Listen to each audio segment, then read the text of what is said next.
warahmatullahi wabarakatuh.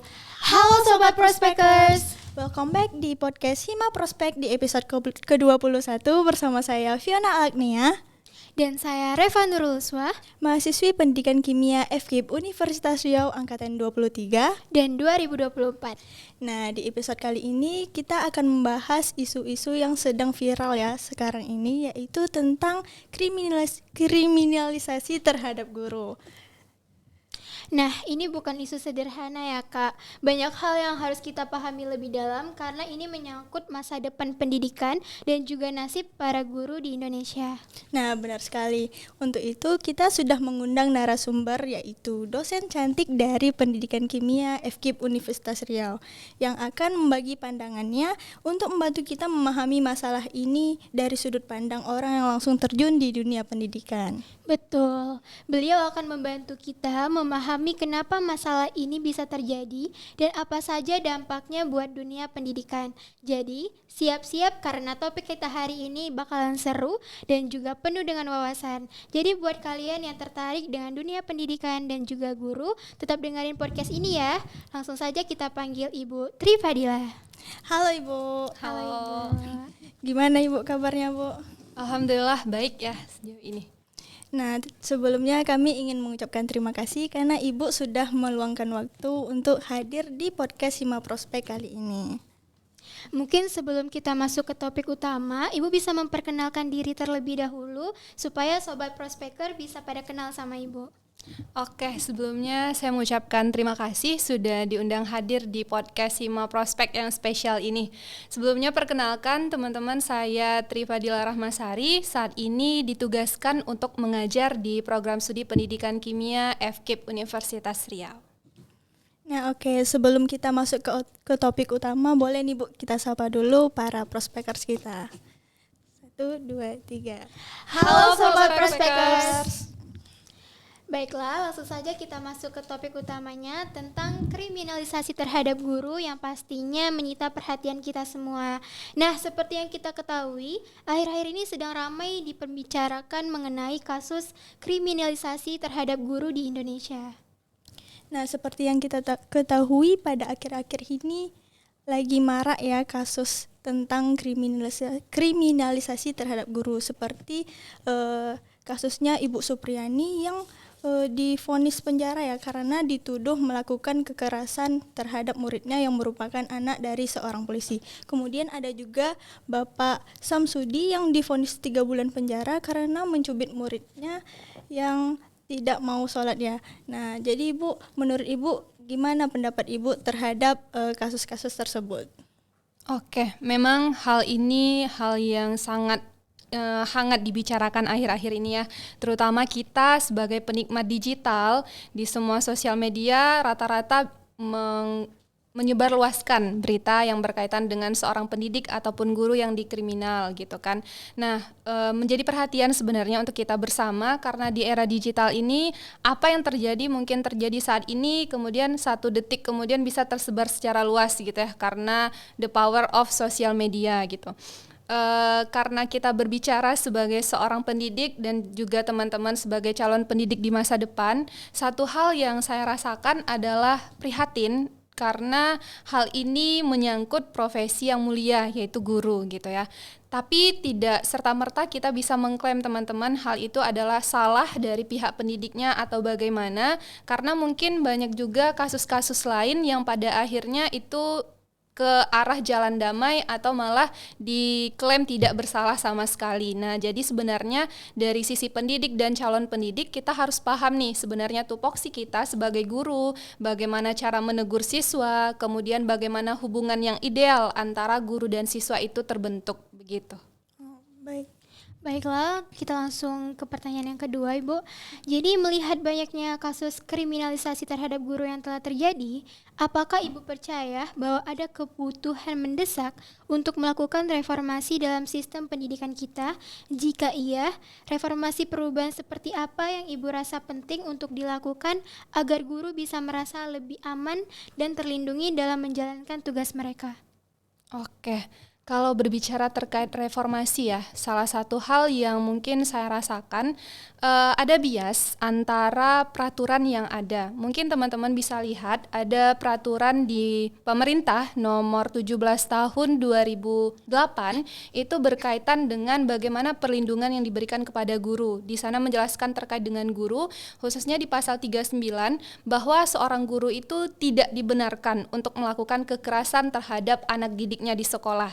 Namun sayangnya nih teman-teman, di tahun berikutnya di peraturan pemerintah nomor 19 tahun 2017 itu diadakan perubahan atau amandemen, tapi di sana tidak muncul lagi nih hal-hal yang menyangkut bagaimana sebenarnya perlindungan terhadap guru, bagaimana tata krama guru dalam menegur siswa dan lain sebagainya. Di sana hanya fokus bagaimana sertifikasi guru, guru mengajar dan tuntutannya. Jadi satu hal yang saya rasa reformasi yang dibutuhkan itu adalah perlu adanya perlindungan yang jelas, baik dari aturan, undang-undang yang tegas untuk menjelaskan sebenarnya bagaimana sih batasan pemberian hukuman kepada siswa oleh guru yang nanti itu bisa diklaim sebagai tindak pidana. Nah, itu yang saya rasa. Kemudian saya mengingatkan nih kepada teman-teman sebagai calon pendidik, sebenarnya kan kita sudah sering belajar terkait teori belajar, ya kan ya? Benar. Salah satunya itu adalah teori belajar B.F. Skinner yang namanya pengkondisian operan. Di sana dijelaskan kalau sebagai guru itu ada yang namanya pemberian hukuman dan pemberian reinforcement atau penegasan. Nah, jadi di sana jelas nih, hukuman kriteria seperti apa yang dijelaskan, yang diberikan kepada siswa itu hukuman yang mendidik.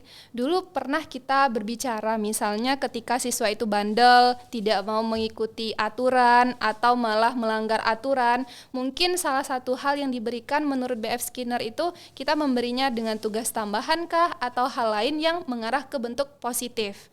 Nah, kemudian berkaca nih teman-teman dari kasus yang menimpa Ibu Supriani yang dituduh ya melakukan kekerasan kepada anak didiknya atau siswanya yang merupakan anak dari seorang polisi. Namun tadi malam saya membaca update terbarunya, ternyata Supriani itu diklaim tidak bersalah, tapi tuntutannya belum dicabut begitu ya.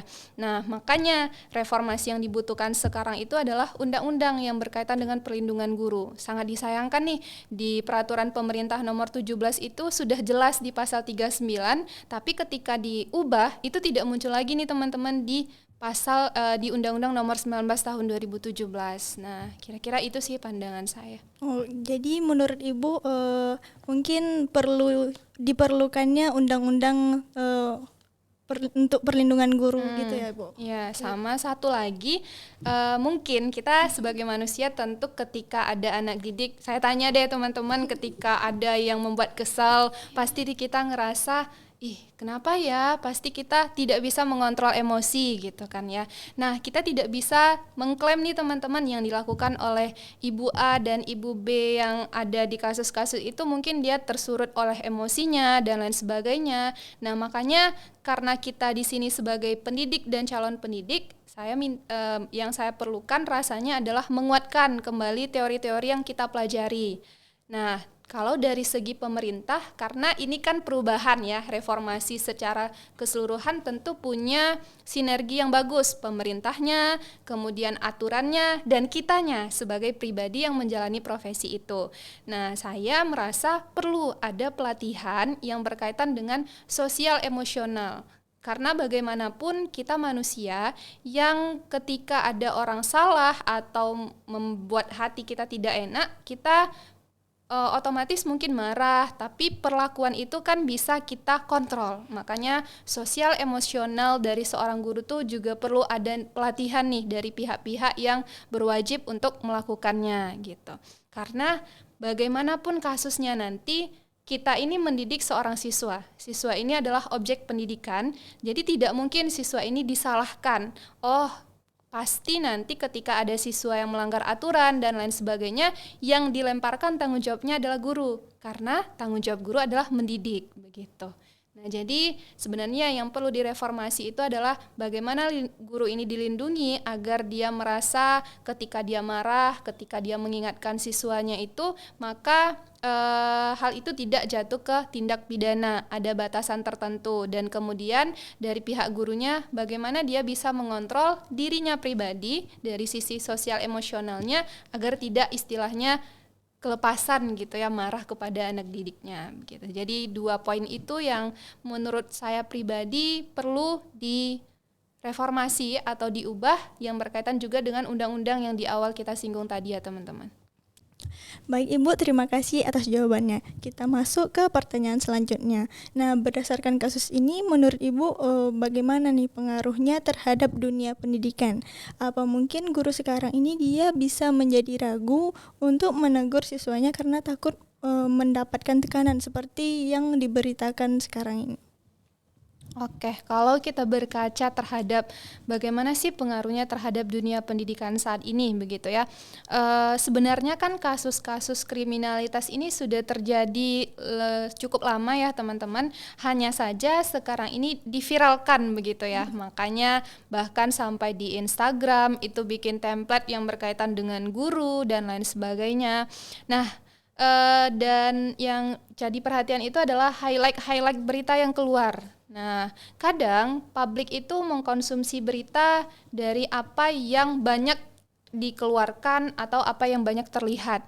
Jadi kita tidak bisa nih mengontrol dari perspektif publik itu untuk melihat berita-berita yang keluar itu seperti apa. Nah, makanya ketika kita berkaca terhadap dunia pendidikan nantinya, apabila kasus ini masih terus masih terus dibahas dengan sentimen ke arah negatif terhadap guru, tentunya ke depan ini akan dapat merusak citra dari guru itu. Tapi karena kita sebagai pendidik dan calon pendidik, alangkah lebih baiknya kita juga ikut serta nih membalanskan antara sosial media yang lagi viralin terhadap hal tersebut. Nah, kita ambil sisi positifnya dan menyebarluaskan juga. Agar apa? Agar yang sudah tersebar luas itu mengarah ke arah yang positif, bukan mengarah ke citra guru yang negatif gitu.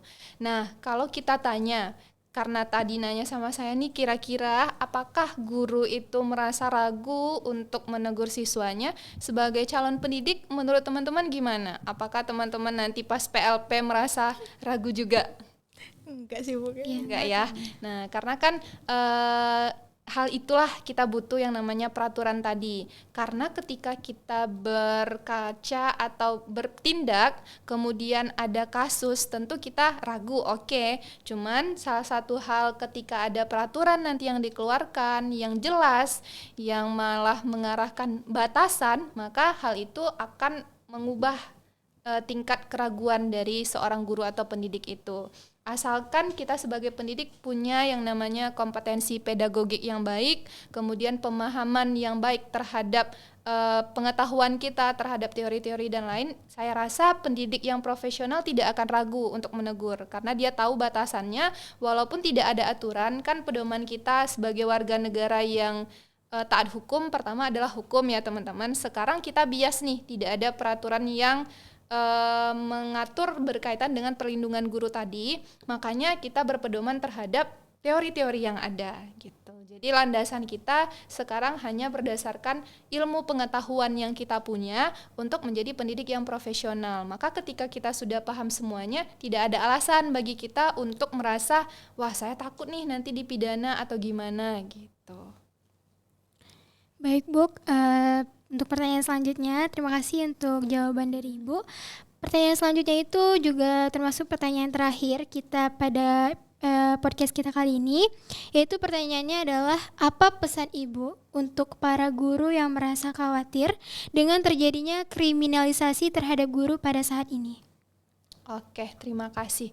Satu pesan saya terhadap guru dan calon guru yang lagi nonton podcast ini tentunya adalah pertama, yang perlu kita ingat di dunia pendidikan, siswa itu adalah objek pendidikan dan kita ini adalah fasilitator untuk menyampaikan ilmu pengetahuan yang tidak hanya mengajar, guru juga mendidik. Nah, sebagai seorang pendidik di masa depan ataupun pendidik saat ini, maka mari kita sama-sama untuk kembali menelusuri pengetahuan atau teori atau bahkan hal-hal yang mungkin luput dalam ingatan kita.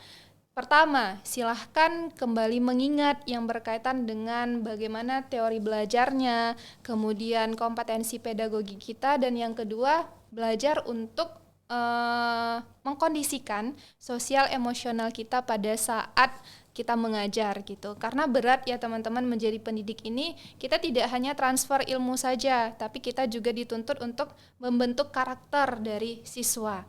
Nah, di mana satu hal biasnya lagi ketika kita melakukan suatu kekerasan, tidak mungkin siswa itu yang disalahkan teman-teman, karena bagaimanapun ada pasal yang berkaitan dengan perlindungan anak. Yang kita ajar ini adalah anak-anak yang butuh namanya arahan dari kita sebagai orang dewasa. Maka sebagai calon guru dan juga pendidik saat ini, kita berpikir secara dewasa kalau kita yang harus menyadari semuanya gitu.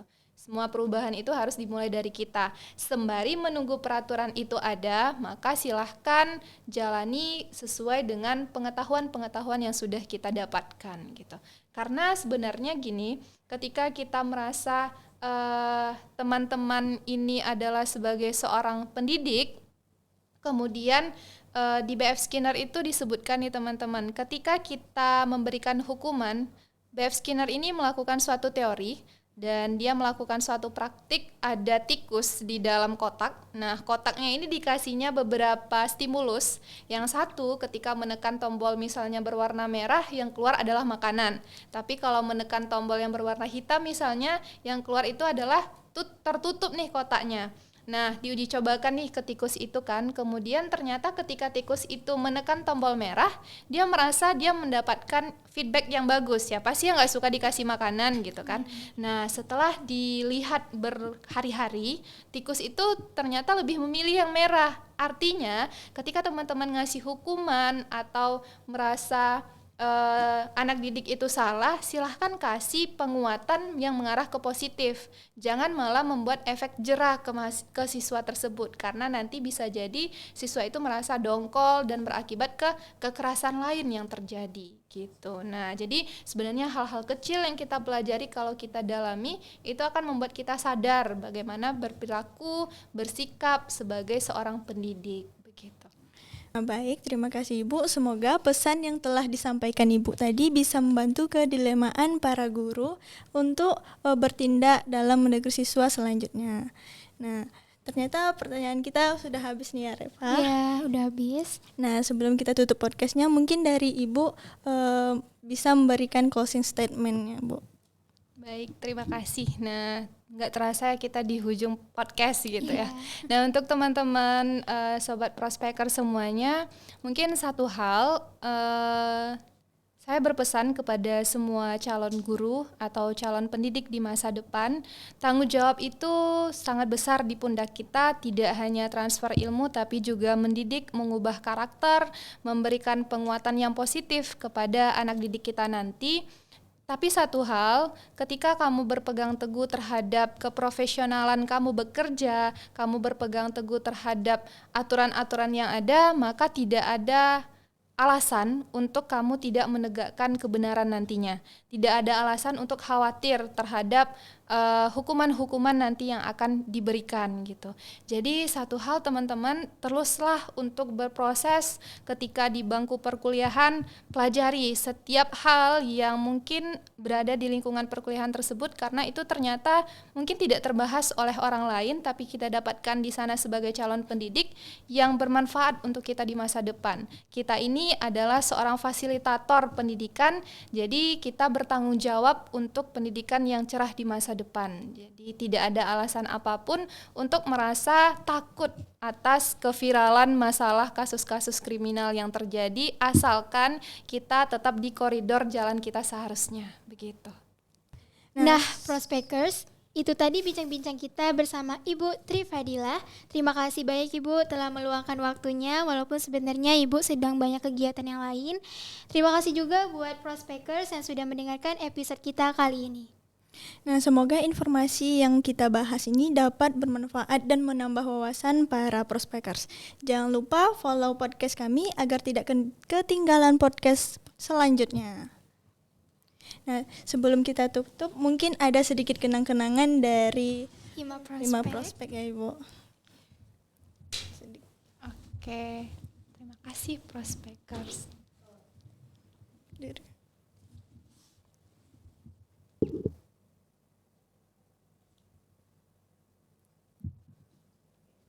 Oke, makasih ya. Sama-sama. Kita tutup podcast kali ini dengan Wassalamualaikum warahmatullahi wabarakatuh. Bye-bye.